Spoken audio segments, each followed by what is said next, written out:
Practice, man, practice. That's what you got to do. Practice.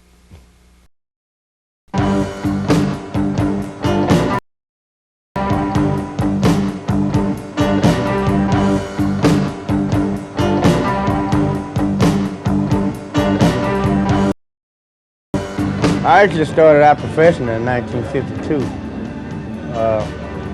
Called myself playing professionally, you know. I cut my first 45 in 1958.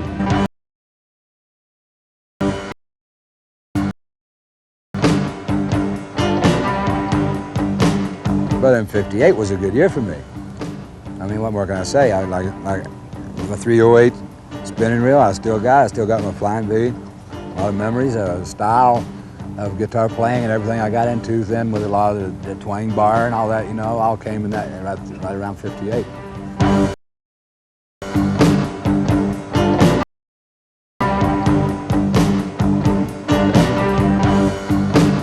I had a manager by the name of Charlie Daniels at the time. He's a fiddle player. And me and Charlie's good friends. And the guitar player with the Stones had just died.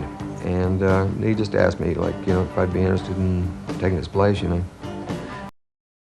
I didn't want to be casually number two.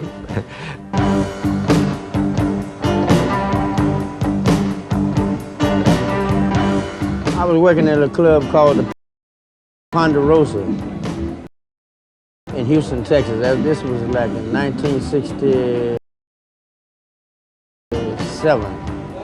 Last part of, well, actually it was 68, first part of 68. And Ken Heat and them played at a place called the Music Hall. And they were looking for me, so Light and Hopkins told them where I was playing at. So they come by and talk to me, and when they asked me about coming to California. I said, yeah, I would. So I came out in 1968.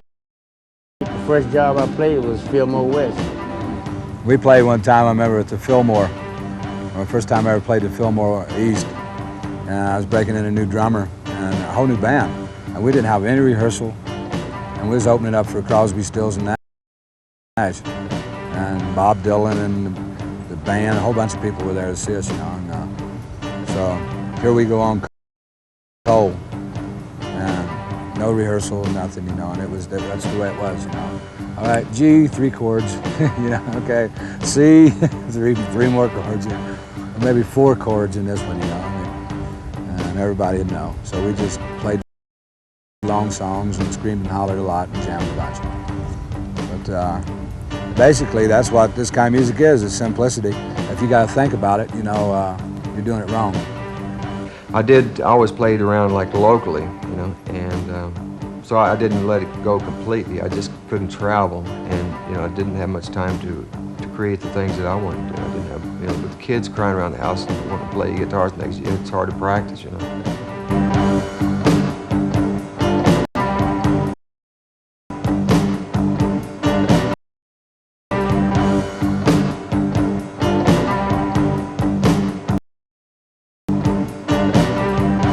I get just as much from the artists that I give them to them. You know, sometimes they give me more, you know, than I feel like that I give them. You know. But I play with my heart and soul. I mean, I play from the soul. I love to play. Things change a little bit, but the roots of it seem to still hold in. You know, when you stay with one thing long enough. They always say if you stay with it long enough, it'll work. You know?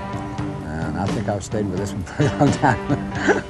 It comes to, like, people ask me, like, what would the ultimate guitar playing to me? The ultimate thing to me would be like when I can have it like a religious experience where, you know, like it used to be in church, you know, where I can listen to it back and get goosebumps and, you know, feel like there's a spiritual presence there, you know. Then I know I've done the right thing. I left the country, was a warm summer day. The wonderful thing about the Carnegie Hall concert is that it brings together the spectrum of blues and blues rock music. What we've done is get together with those artists, find that they're still making really killer music. In fact, probably some of the most passionate, mature music in rock and roll that's available, and put them out in front of the public again. So basically what I did was I took Roy Buchanan and I took him out of retirement and I put him back in the music business. My associate Jim had the idea for doing this this guitar concert, which was quite exciting. It was pairing Roy Buchanan with Lonnie Mack and Albert Collins. It wouldn't be as strong a show if it were Lonnie Mack and Roy Buchanan and Greg Allman or Johnny Winter. It wouldn't be as strong a show if it were Albert Collins and Coco Taylor and Lonnie Brooks. It would be wonderful music, but it wouldn't express the way this tradition has grown and what this music has come to mean to an American public who still want direct, emotional roots music. Further on down the road, someone's gonna hurt you like you hurt me. Further on down the road, baby, someone's gonna hurt you like you hurt me. Further on down the road, baby, you just wait and see. I was just saying, you know, we've been traveling all over, man, all these years on the road and missing each other, and this first time we ever got to sit down and play together, you know.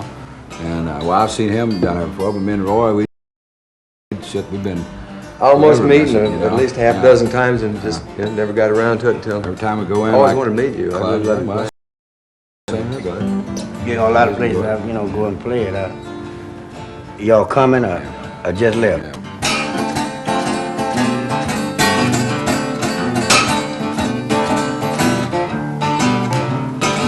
I've loved both of them forever, man. I've been listening to all their stuff, and Bruce finally gave me all of Albert's records. I got all of them, and when I was getting ready to cut the album for Alligator, you know, I sat at home and listened to all Albert's stuff, you know, getting my chops back up on blues and listen to it, you know. That's what drove the old lady crazy, man, sitting there. She said, "Man, I'm tired of listening to that." I said, "Well, I'm gonna listen to more," you know. and Roy, man, you know, I've known him forever, but I never met him, like I say, and just been following him around and loving his music, man. I like especially the old stuff, man, back all those stuff he used to do, you know. Thank you.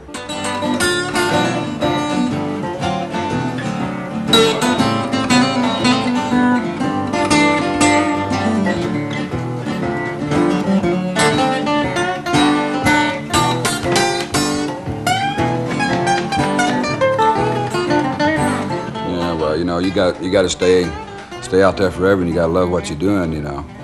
Because if you don't, it'll kill you. It'll still kill you. Just play forever. And, well, you know, I've been playing all my life, and like I always say, I'm a lifer. And I know both these guys are too, you know. And we've all been playing forever, and it's like, it's all you do. I mean, you know, I took a couple jobs and tried doing some straight jobs for a while, and it bored me to death. So I get to the point, you know, where I ain't happy at home, and then I get out on the road, I stay out too long, I ain't happy out there, I want to go home. You know, but that's it. You got to keep doing it.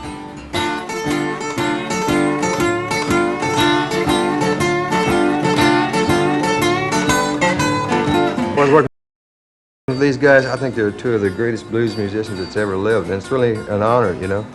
And I think, you know, this Carnegie Hall gig is going to be like history.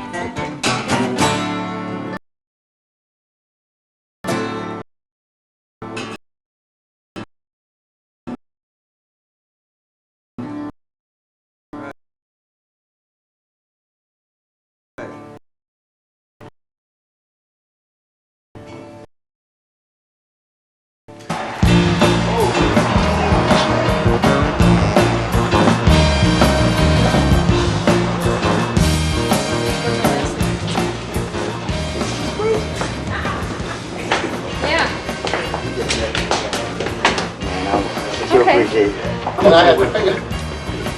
All right. Hey. Well, I've been working a long time to try to get myself popular enough, with enough records out to play Carnegie Hall.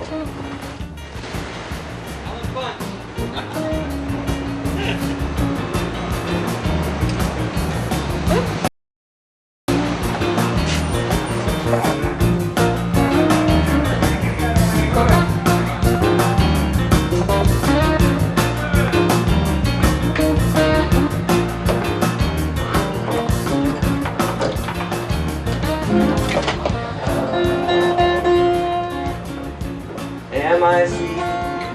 Yes, I am on.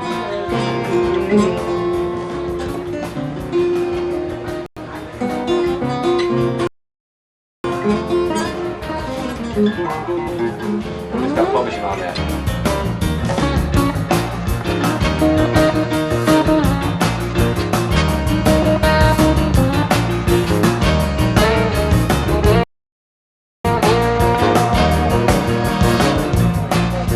It feels great. It's really an experience for me. I never thought I'd play a place like Carnegie Hall. I felt like going out and kissing the floor. You know, I think that Caruso was actually here. Give him hell. Yeah.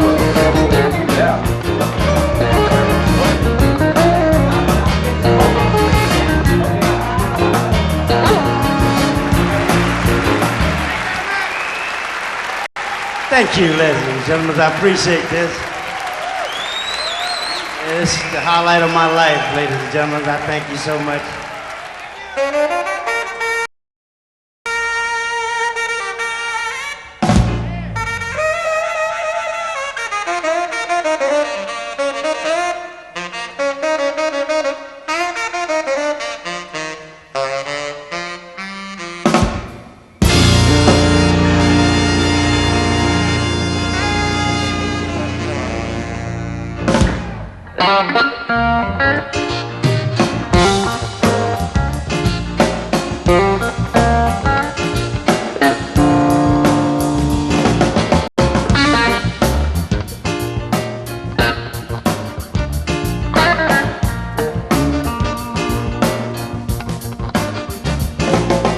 Got my wife a charging card just the other day.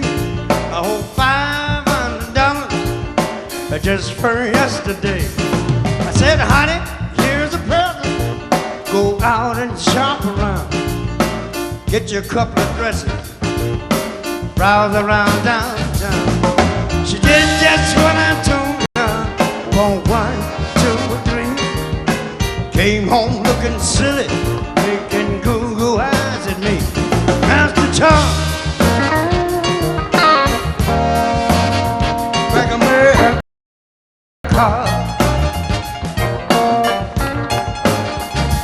Master Tom, back America, Master Tom.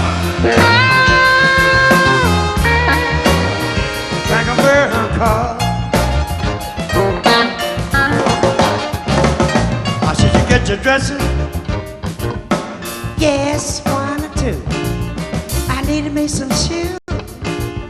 I needed some jewelry too. $200 dresses I could have made, I can't sew. It made me so mad. Could have called her so and so. After talk.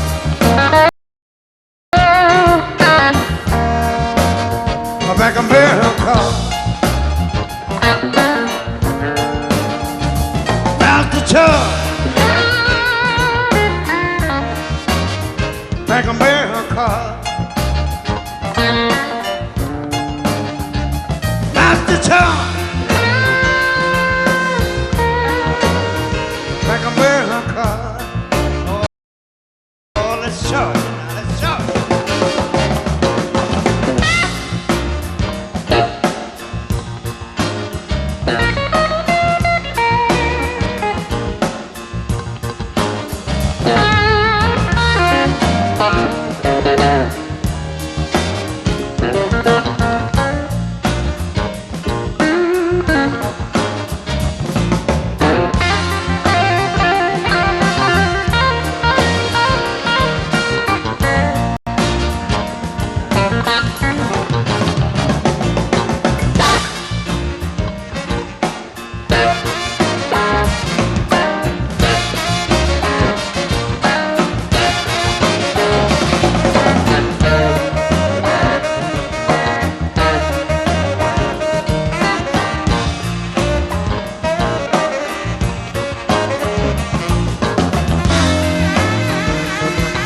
got a dresser, I paid 1.5. I was so mad, I just had to laugh.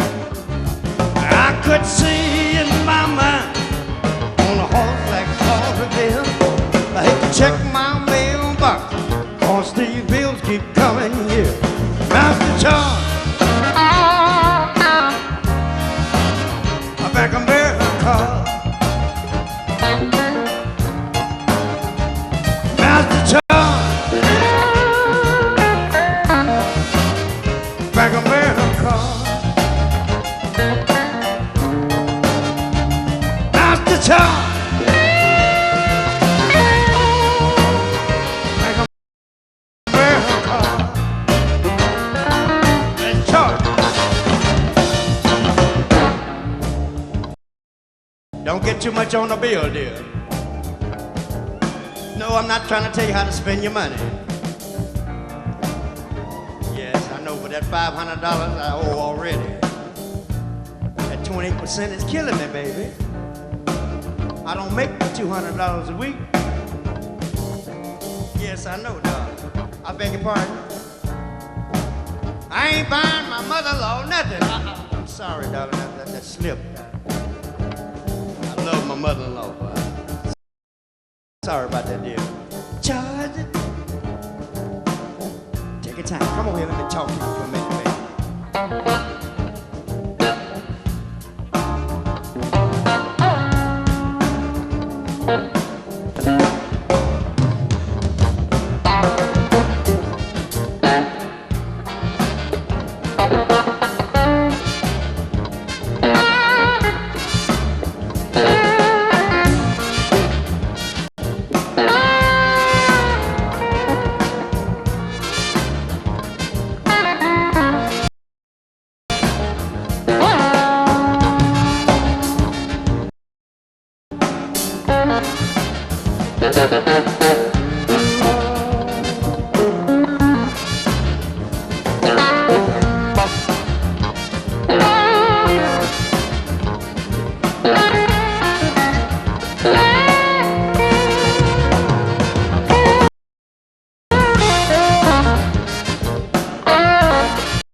I first met Albert was in Lubbock at Fat Dogs.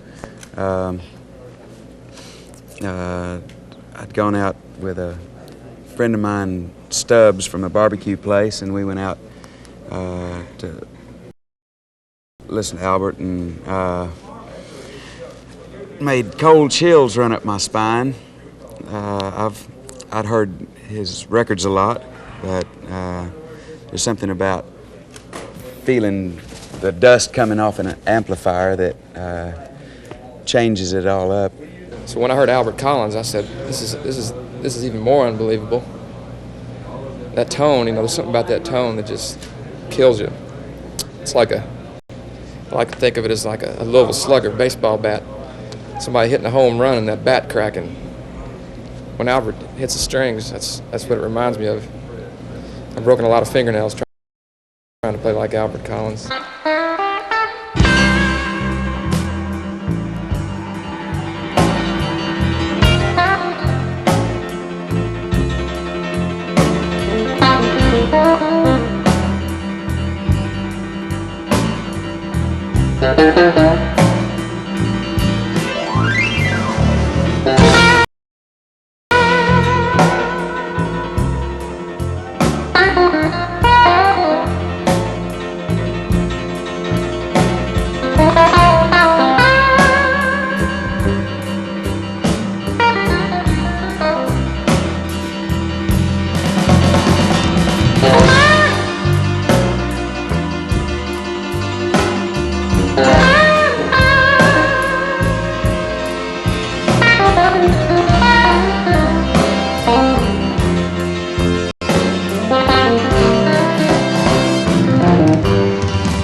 Was trouble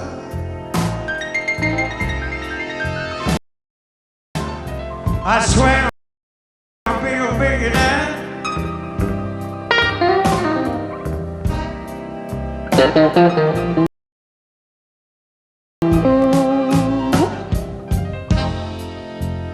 I said if my money was trouble, baby,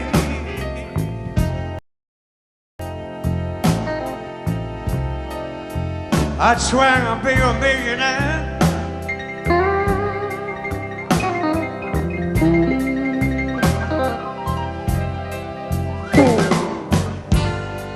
If dollar bills was worried,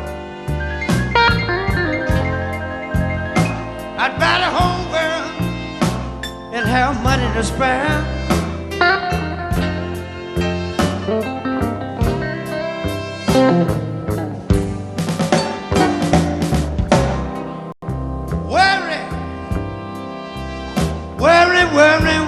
Worry, babe.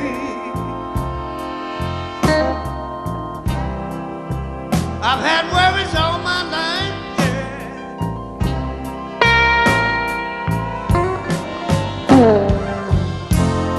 I said worry, woman. You never had worries all my life, yeah.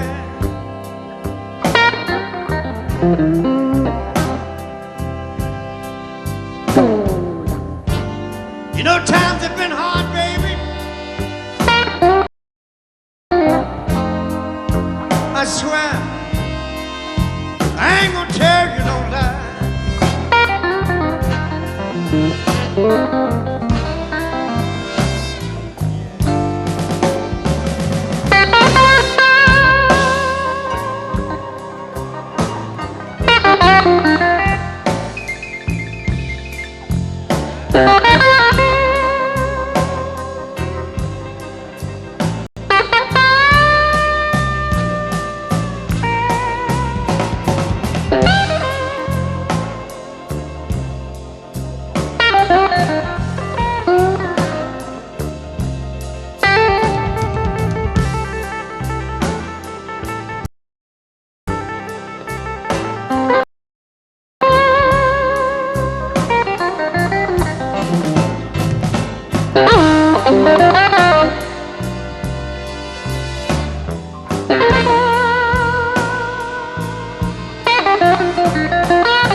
She said, son, it's gonna be days like this.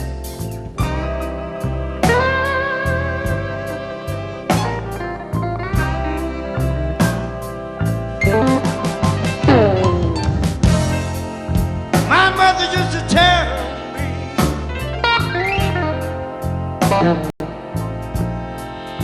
she said, son, it's gonna be days like this.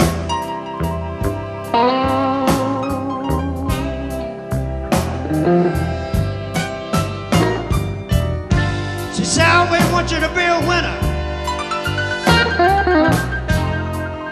She said, son, I don't want you to quit.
First time I saw the Iceman was in Palo Alto, a little club down there when we used to live out in the Bay Area. And he plays that, if I'm not mistaken, Albert tunes his guitar a little different than everybody tunes the G string and down the third.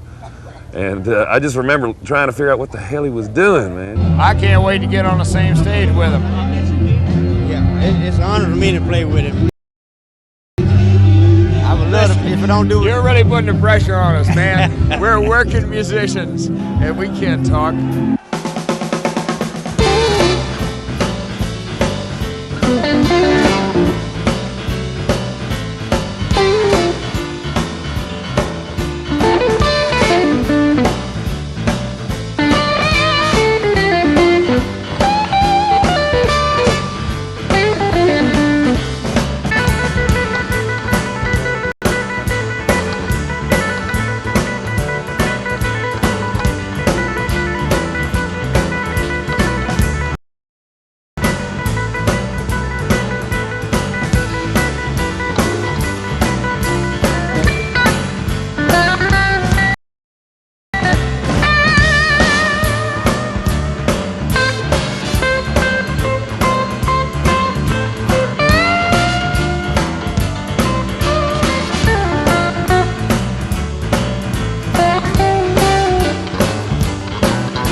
If he's smoking, where Bruce at? If he's smoking or what? You get back here in a minute.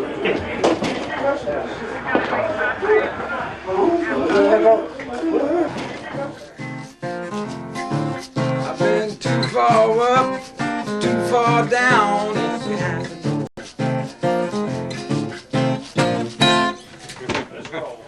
Let's roll. That's good. Rolling? All right. Oh, you're going on first. What the hell am I so excited about?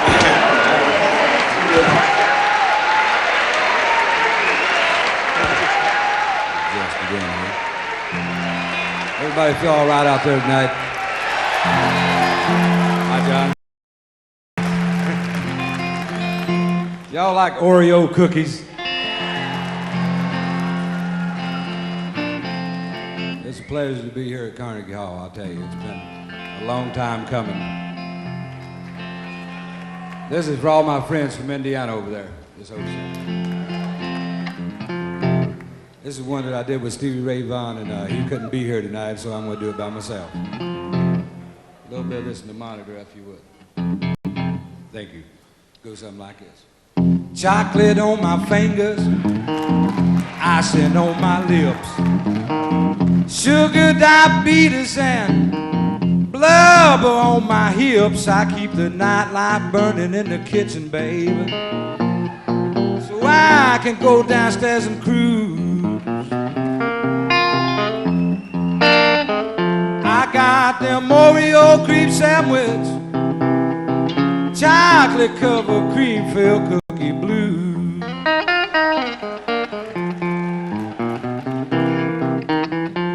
I hide them in the cabinet, I keep them in a jar. And for emergencies, you know I keep them in the glove compartment of my car. And I can't live without them. They get me high and I can get on booze.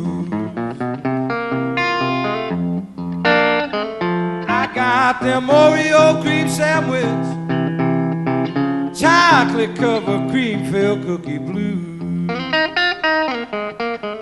Let me see if I can play it.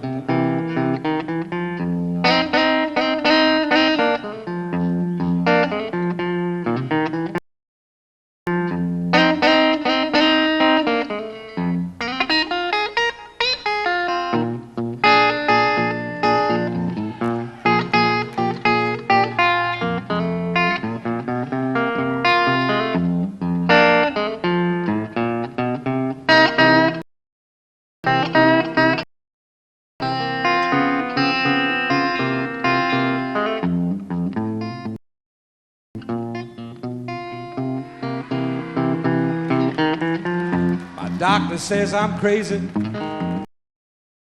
You better give them up and quick, or you'll be pushing up daisies because, boy, you definitely sick. But I couldn't quit if I wanted to. No, I don't want to lose.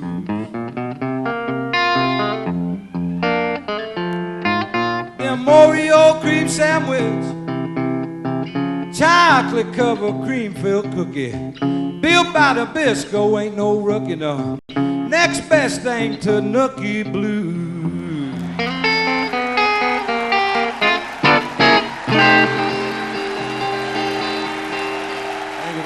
It was in 1969, and I went into my first recording studio in Mount Healthy, Ohio. And on the wall, it was a fellow named Rusty York. This is Texas.